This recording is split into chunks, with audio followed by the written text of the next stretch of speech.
lang.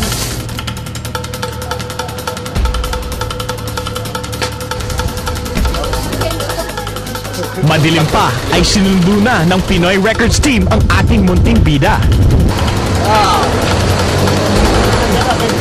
Siya si Ira Cantiga, isang 8-year-old mountaineer mula sa Dasmariñas, Cavite.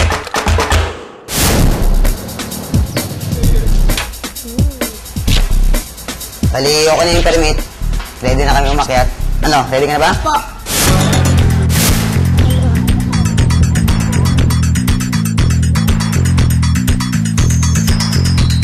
Sa araw na ito, nakatakda niyang akyatin ang Mount Pico del Oro.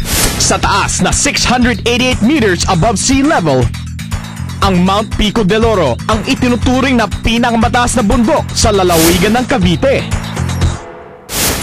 Pag-akyat natin sa tuktok, itutusok natin ito para sa Pinoy Records. Tara, akyat na tayo. Sa paanan pa lang ng bundok ay napasabak agad ang grupo.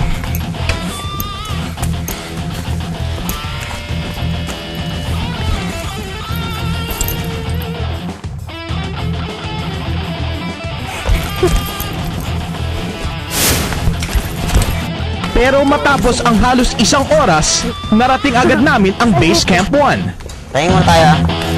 Tayo. Kasi dito kami register eh. Paparegister muna tayo, tapos saka tayo aakyat na. Ito talaga yung pinakapahingahan dito. Ang layo pa ng lalakaran natin, magpahinga muna tayo. Agad ding lumarga ang grupo matapos ang 10 minutong pahinga.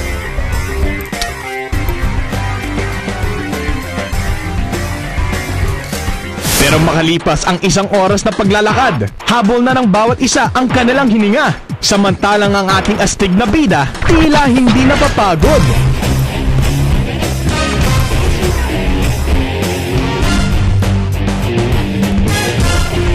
Dapat pag umaakyat kayo ng bundok, dapat may dala kang apple, dagdag energy.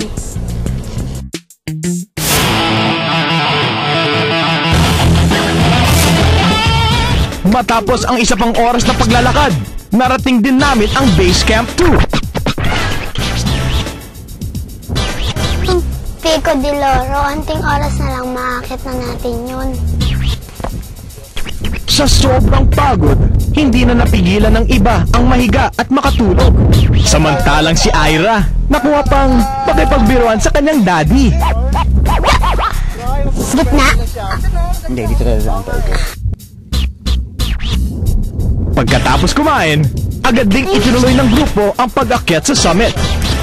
Naging mahirap ito para sa lahat dahil sa matarik pataas at makikipot na daan.